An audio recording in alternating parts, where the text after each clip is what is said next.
النهارده هنتكلم عن جهاز عملاق جديد من شركة شاومي في الفئة المتوسطة المرتفعة، واللي بيعتبر جهاز فلاج شيب. هو شاومي مي 10 تي العادي مش البرو. هنتكلم من ناحية المواصفات التقنية والمميزات والعيوب. خليكم معايا بعد الفاصل.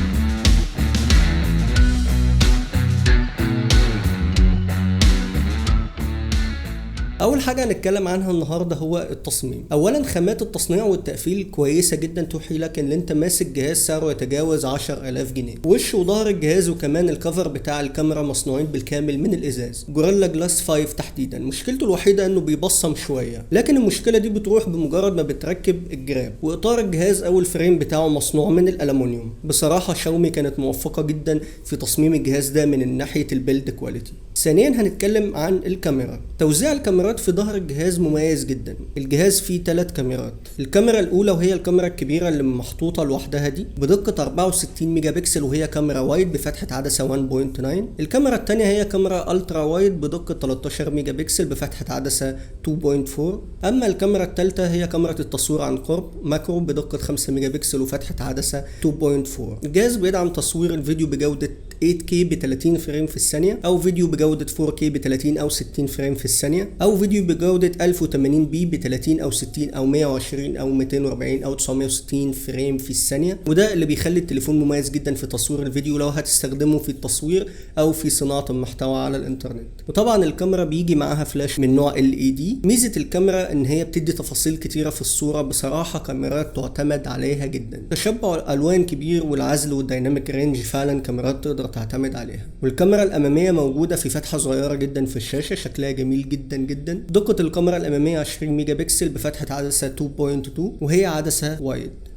وتقدر تصور فيديو بالكاميرا الأمامية بجودة 1080 بي ب 30 فريم في الثانية، أو فيديو بجودة 720 بي ب 30 أو 60 فريم في الثانية. قبل ما نكمل باقي المراجعة يا ريت تدعمنا وتعمل لايك للفيديو وتشترك في القناة لو ما كنتش مشترك، وتفعل زر جرس التنبيهات للكل. ثالثا هنتكلم عن الشاشة. نوع الشاشة IPS LCD. الريفرش ريت بتاعها 1044 هرتز. الريزولوشن بتاعها فول HD بلس، وبتدعم HDR10. شدة الإضاءة 500 نتس، والبيك بتاعها 650 نتس. حجمها 6.7 انش تقريبا، بمعدل سكرين تو بادي تقريبا 85.2%. وده اللي بيخلي فيه حواف حوالين الشاشة من فوق ومن تحت ومن الشمال ومن اليمين، ولكنها متناسقة. بالنسبة لحواف اسفل الشاشة مش كبيرة قوي، في نفس الوقت مش صغيرة. رابع حاجة هنتكلم عنها هي الازرار الجانبية في الجهاز. كل الازرار موجودة على الجنب اليمين من الجهاز. ازرار الصوت فوليوم اب وفوليوم داون، وزر الباور هو مكان مستشعر البصمة، وهي سريعة جدا ودقتها عالية. بصراحة انا معجب بيها جدا. اما الجنب الشمال من الجهاز فاضي تماما، والجهاز من فوق فيه مستشعر الانفراريد، ومنفذ بيطلع صوت من سماعه الاذن، والنويز كانسليشن مايك.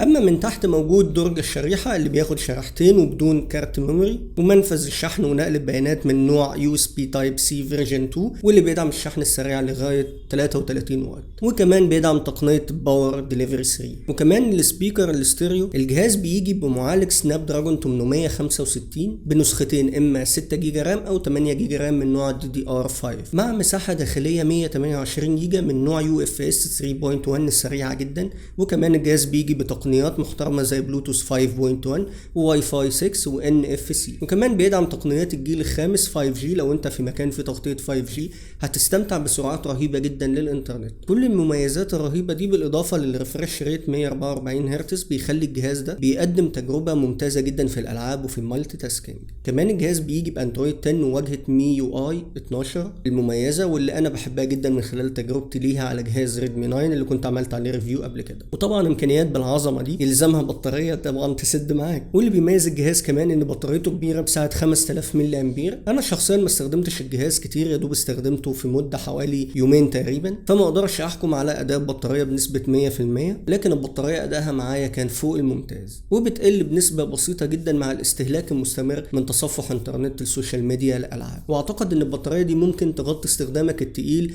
ليوم كامل واكتر كمان. والشيء بالشيء يذكر، فطالما جبنا سيرة البطارية اكيد هنتكلم عن الشاحن. مهما كان اداء الجهاز القوي فانت ما تقلقش من البطارية، علشان التليفون بيجي بشاحن سريع في العلبة 33 واط، بيقدر يشحن التليفون من 0 ل 100% في حدود من حوالي 40 ل 50 دقيقة. وبالمناسبة دي انا بشكر صديقي اسلام انه وفر لنا تليفونه الجديد علشان اعمل عليه مراجعة. اخر حاجة هتكلم عنها هي محتويات العلبة والسعر والمميزات والعيوب. العلبة بيكون فيها الجهاز طبعا بالاضافة لجراب سيليكون شفاف معالج ضد البكتيريا، ورأس الشاحن 33 واط وكيبل يو اس بي. اما بالنسبة للسعر فهو 7000 جنيه للنسخة 128 جيجا برامات 6 جيجا، لكن انت بتدفع 7000 جنيه ومش بس بتاخد بيهم الجهاز عملاق زي مي 10 تي، لكن كمان بتاخد هدية مي باند 5، يعني باكج مربوحة يا معلم. اخيرا العيوب والمميزات اللي انا شايفها في الجهاز انا شايفه جهاز ممتاز جدا. ابرز العيوب بتاعته هي حسيت ان وزن الجهاز تقيل شويه، ويعني هو وزنه في حدود 220 جرام تقريبا، لكن ده مش عيب كبير قوي خصوصا ان الجهاز بطاريته كبيره. وكمان اكيد خامات التصنيع الازاز والالومنيوم سبب في وزنه ده، ويمكن غالبا علشان انا متعود على جهازي اللي هو ريدمي 9 وزنه خفيف في حدود 195 جرام. كمان من ضمن عيوب الجهاز انه ما فيهوش مدخل 3.5 مللي جاك للسماعات، لكن بيجي معاه وصله بتحل المشكله دي وبتقدر توصل السماعات في منفذ الشاحن